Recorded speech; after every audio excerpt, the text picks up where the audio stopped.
Bharatiya Janata party की एक बहुत बड़ी साजिश का पर्दाफाश करने के लिए आपके सामने आए हैं कि किस तरह से भारतीय जनता पार्टी दिल्ली में लोकतंत्र, संविधान सबको खत्म करने पे तुली हुई है, चुनाव प्रक्रिया को एक मजाक बनाने पे तुली हुई है। किस तरह से वो चुनाव आयोग की चुनाव की पूरी मशीनरी का दुरुपयोग करके अपने कार्यकर्ताओं के माध्यम से बड़े पैमाने पर वोट कटवा रही है और इलेक्शन को एक तरह से एक औपचारिक प्रक्रिया बनाने की साजिश रच रही है। अरविंद केजरीवाल जी ने कुछ दिन पहले आपके सामने रखा था कि कैसे शाहदरा विधानसभा में वोट कटवाने के लिए भारतीय जनता पार्टी के कार्यकर्ताओं द्वारा ऐसे लोगों के विरोध एप्लीकेशन दे दी गई है उनका वोट कटवाने के लिए जो अपने घरों पर 30-30 साल से रह रहे हैं और अभी भी वहीं रह रहे हैं।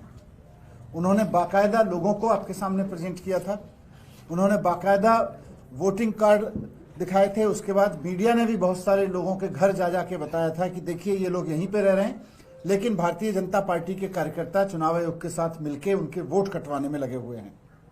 आज फिर हम आपके सामने उन्हीं तथ्यों को और सबूतों के साथ लेकर आए हैं कि किस तरह से बीजेपी इस तरह की हरकत में लगी हुई है कि दिल्ली में आम आदमी पार्टी को हराना जब उसके लिए नामुमकिन हो गया है, अरविंद केजरीवाल जी को रोकना जब नामुमकिन हो गया है, तो गली गली मोहल्ले मोहल्ले में किस तरह से वोट कटवा के आम आदमी पार्टी को हराने की साजिश की जाए, ये आज हम पर्दाफाश आपके सामने रख रहे हैं।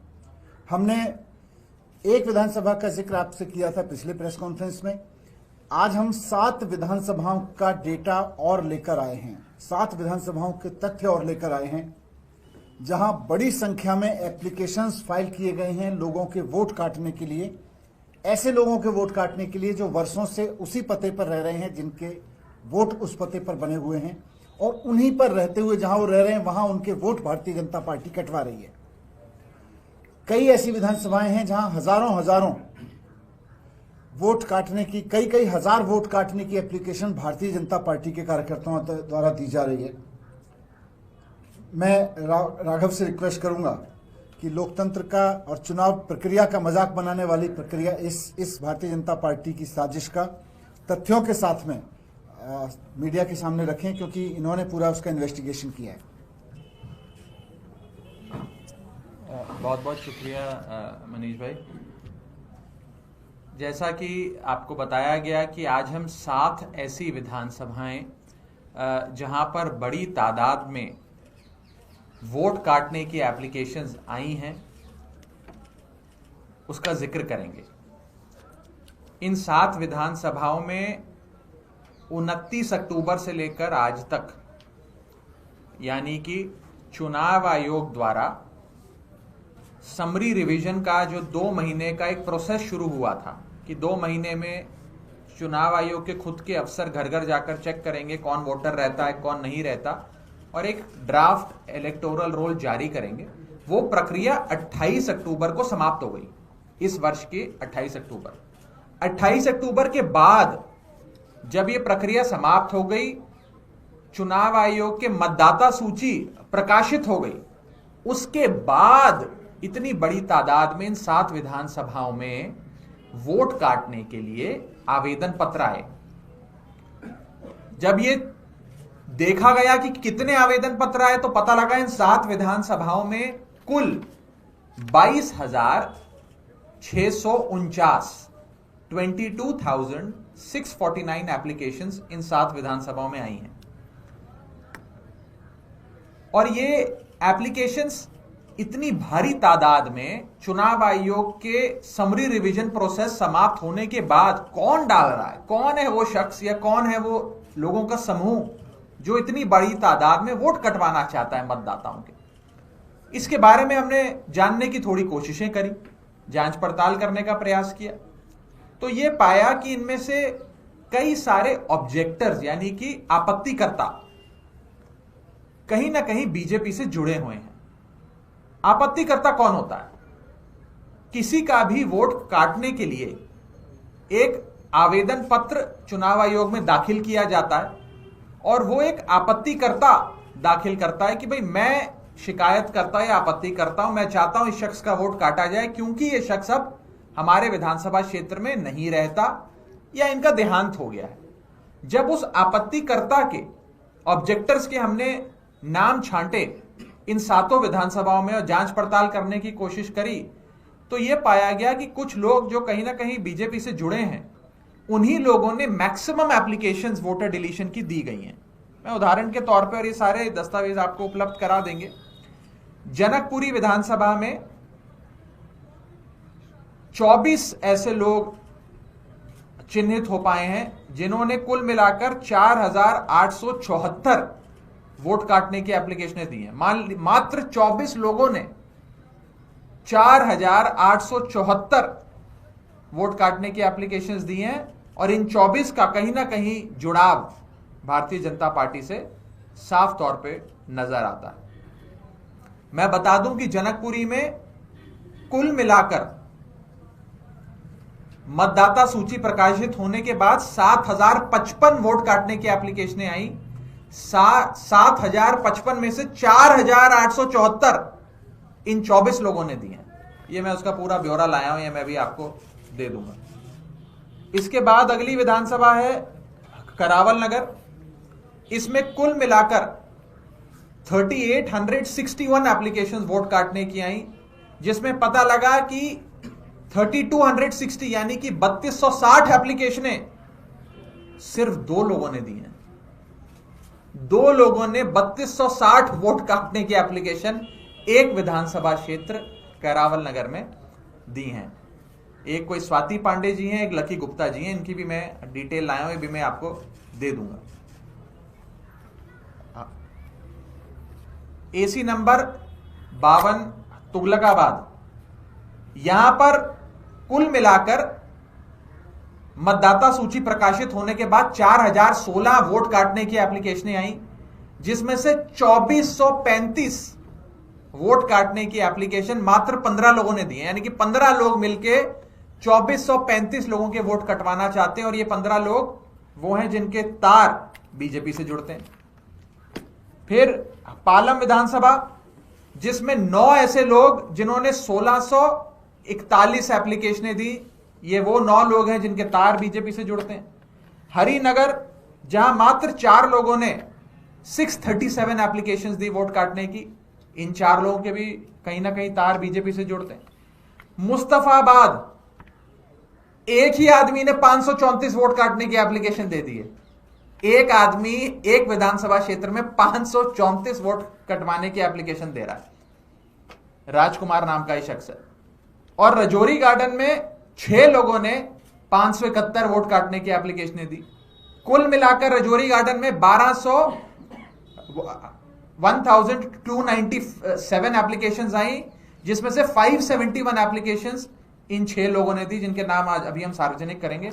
इनके भी तार बीजेपी से जुड़ते हैं।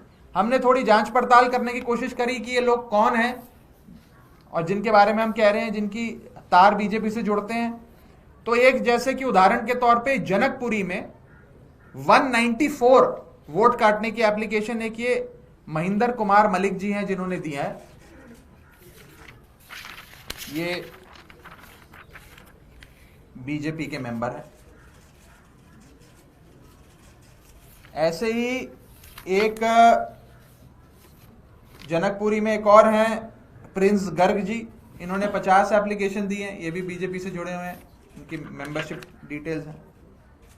ऐसे ही जनकपुरी में एक और हरी शर्मा जी हैं, उनका भी ऐसा ही है।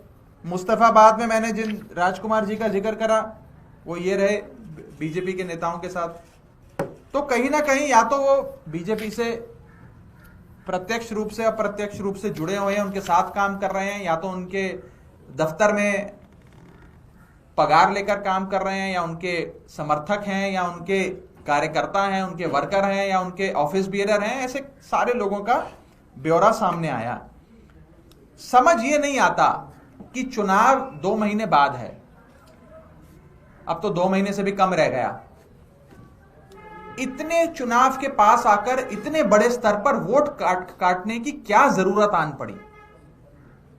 और ये जरूरत अभी जब इलेक्शन कमीशन ने खुद जोड़ने काटने का पूरा जो एक समरी रिवीजन का प्रोसेस था उसे हाल ही में जब समाप्त किया है, तो इतनी बड़ी तादाद में वोट काटने की क्या जरूरत आन पड़ी? जैसा कि मैंने बताया, इन 7 विधानसभाओं में 22,000 से ज्यादा मतदाताओं के वोट काटने के रिक्वेस्ट आ गई हैं, एप्लीकेशंस आ गई हैं। दूसरा, ये कौन लोग हैं जो इतनी बड़ी तादाद में वोट कटवाना चाहते हैं? मान लीजिए कि समरी रिवीजन प्रोसेस के बाद, मतदाता सूची प्रकाशित होने के बाद कोई ऐसा शख्स है जो दिल्ली छोड़ के चला गया, या ऐसा शख्स है जिसका देहांत हो गया, वो तो वैसे ही वोट डालने नहीं आएगा। तो ऐसा तो है नहीं कि वोट बढ़ेगा या घटेगा कि किसी एक राजनीतिक दल का। तो इतनी बड़ी तादाद में वोटरों का नाम वोटर लिस्ट से हटाने की प्रक्रिया क्यों करी जा रही है? बहुत बड़ा प्रश्न चिन्ह खड़ा होता है। दूसरा, इस बल्क डिलीशन के पीछे कौन लोग हैं? आज हमने थोड़े बहुत लोग तो आइडेंटिफाई करके आपके सामने रखे, लेकिन ये कौन लोग हैं जो इतनी बड़ी तादाद में बल्क डिलीशन करवाना चाह रहे हैं? जबकि चुनाव आयोग का अपना ये निर्धारित कानून है कि एक शख्स एक दिन में 10 से ज्यादा वोट काटने के लिए आवेदन पत्र नहीं दे सकता। फिर भी एक दिन में कई 100 आवेदन पत्र एक ही शख्स से लिए गए हैं वोट काटने के लिए। और हमारा अंत में एक महत्वपूर्ण सवाल कि कैसे आप वोट काटने की प्रक्रिया और राजनीतिक दलों को अंधेरे में रखकर कर सकते हैं। यदि किसी का वोट काटा जाए तो चुनाव आयोग का बीएलओ जो होता है, बूथ लेवल ऑफिसर, वो घर घर जाकर चेक करे कि आदमी वास्तव में वहां रहता है या नहीं रहता। और जब वे घर जाए हाउस टू हाउस वेरिफिकेशन के लिए, तो तमाम राजनीतिक दलों के प्रतिनिधि को, आम आदमी पार्टी के रिप्रेजेंटेटिव को भी अपने साथ लेके जाए, ताकि पारदर्शी तरीके से यह पूरी प्रक्रिया हो। मैं एक और चौंका देने वाला आंकड़ा आपके सामने रखना चाहता हूं, और इसकी जांच पड़ताल में चाहूंगा आप लोग करें। एसी नंबर 52 तुगलकाबाद विधानसभा क्षेत्र का लालकुआं इलाका है। मैं भी वहां से लोकसभा चुनाव लड़ चुका हूं, तो मुझे अंदाजा है उस इलाके का। लालकुआं इलाके में बूथ नंबर 117 है। उस बूथ नंबर 117 पे मतदाता सूची यानी कि वोटर लिस्ट के अनुसार 1337 वोट्स हैं, 1337। और यहां पर 556 वोट काटने के आवेदन पत्र आ गए हैं। यानी कि एक बूथ पर 1337 वोट्स हैं, जिसमें से 556 वोट काटने के आवेदन पत्र आ गए हैं। यानी कि लगभग आधे वोट काट दिए जाए। और इन 556 वोट काटने के जो निवेदन पत्र, आवेदन पत्र आए हैं, इनमें से 556 में से 554 वोट काटने के लिए एप्लीकेशन 2 लोगों ने दी है। एक अंजलि कुमारी जी हैं और एक अभिषेक पाठक जी हैं। ये अंजलि कुमारी और अभिषेक पाठक कौन है?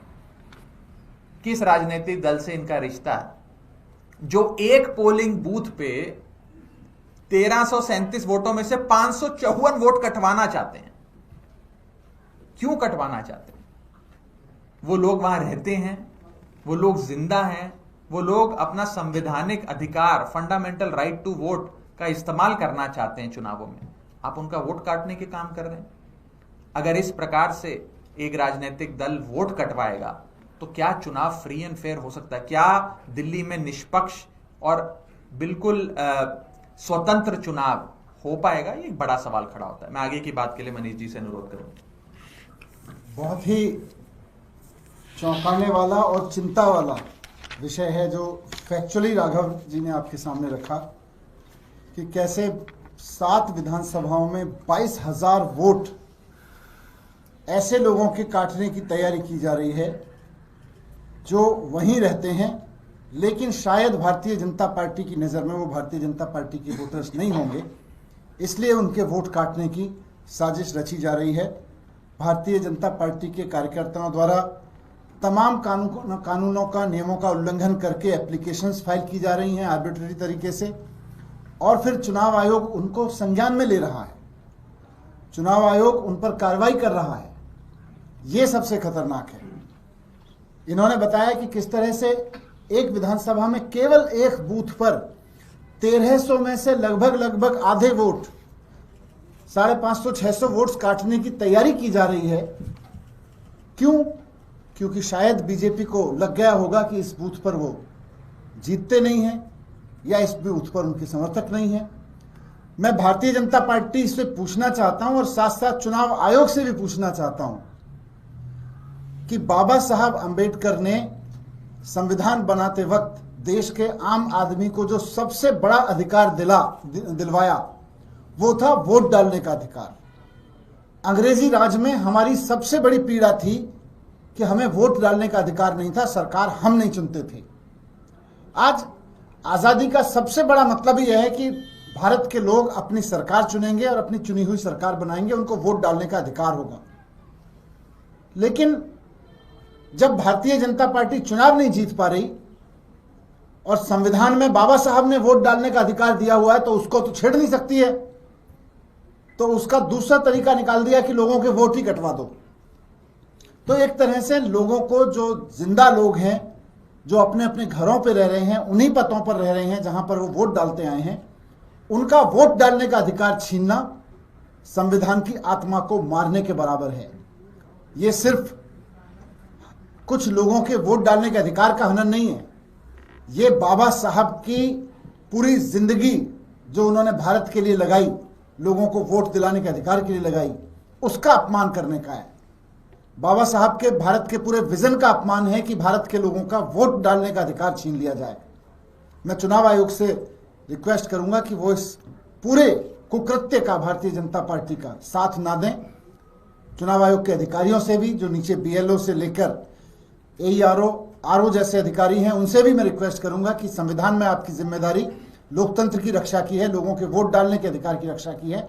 भारतीय जनता पार्टी के इस कुकृत्य का कोई किसी तरह से साथ ना दे, वरना देश और इतिहास आपको माफ नहीं करेगा और कानूनन तो इसके खिलाफ जो कार्रवाई होगी वो आपको भुगतनी पड़ेगी। सर, ये बताइए कि जो आपत्ति करता है, इस तरह के एप्लीकेशन देते हैं, क्या उनके एप्लीकेशन देने मात्र से किसी का वोट कट जाएगा? क्या चुनाव आयोग इसमें कुछ नहीं करता? जो आप लोग सीधा सीधा ये कह रहे हैं कि इसलिए वोट काटे जा रहे हैं। नहीं, देखिए, चुनाव आयोग एक प्रक्रिया की बात तो करता है, लेकिन उस प्रक्रिया का उल्लंघन इस प्रोसेस में देखा जा रहा है।